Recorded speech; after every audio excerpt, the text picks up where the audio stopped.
Okay people, welcome to Grilling and Cooking with D Scribes. Today we're going to do a traditional mac and cheese for you to make it nice and simple for your holiday season. Before you get started doing that though, you have to make a run to the grocery store and buy these items.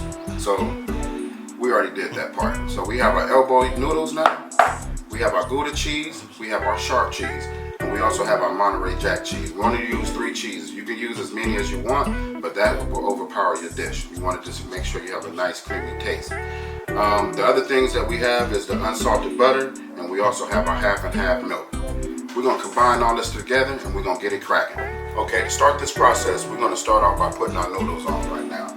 I have already pre-put some salt. It's a tablespoon of oil in here to avoid your noodles from sticking. Alright, we're going to turn the fire up a little bit and we're going to let this cook and we'll get everything else together. Okay, welcome back people. Now we took a little break to make our noodles and now we're about to dump the noodles into the strainer. We're going to shock them with a little cold water.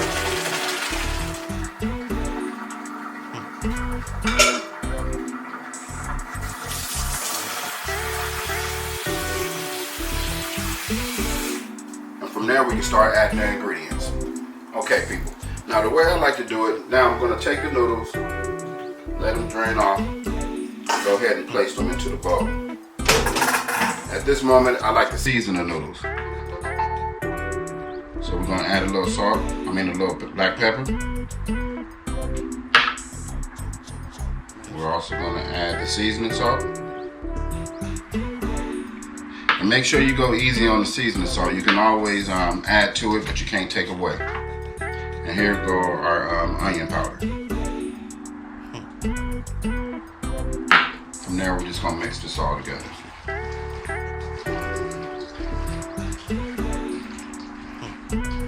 Alright, so you want to make sure that you get a nice even toss in here. Because right away, while the noodles are still hot, the pasta is hot, we want to go ahead and add some butter right now. So we add 1 stick of butter for this. And you want it out at room temperature so the butter can melt very easily inside the noodles as you're tossing it again.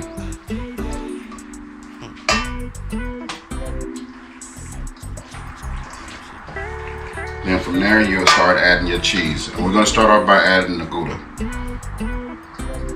Alright. The next is the sharp.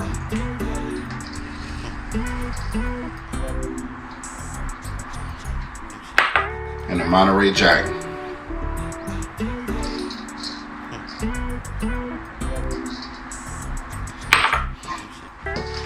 Now, the amount of cheese that we use for each one is like 1/4 pound each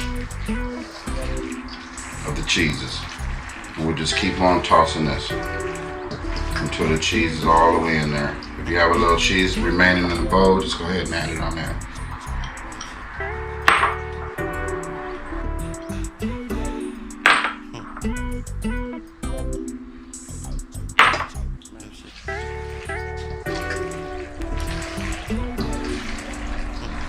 You know you got something going when you can hear the Mac. You hear it smacking. It's smacking at you. Maybe we need to call it the Smackin Mac.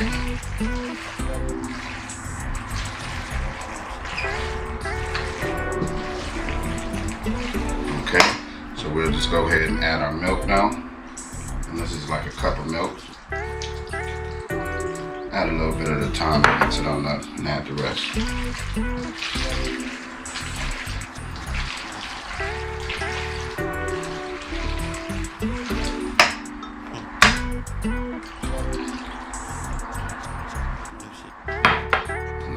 On that.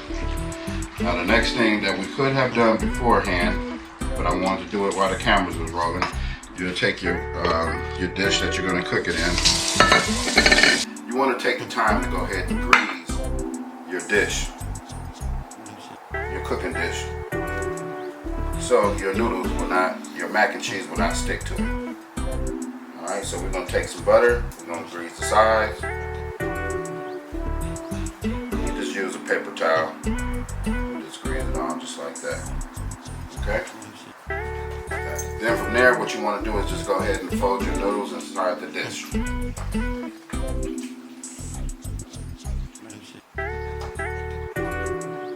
Alright. Now I use the elbow noodles, that's the large ones. So let's start the dish.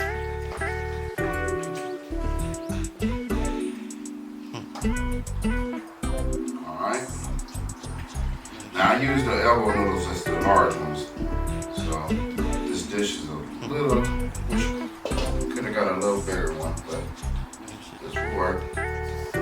What we're going to do from here, we're going to cover this and throw it in the oven for 30 minutes on 350. And we'll pop it out and voila, you have your mac and cheese. Okay, here we go, people. Now, we're back. I want to go ahead and take the mac out the oven. It's been 30 minutes now, so we're going to go ahead and check this out.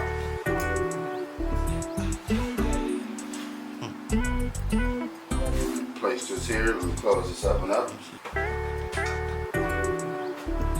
Alright. So, alright, here we go. Here goes the reveal. Mac and cheese. You already know when you're in business when you have that butter going around the edges like that.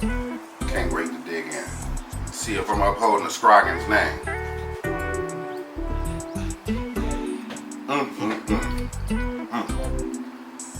This is good. You can really taste that Gouda cheese up in there too.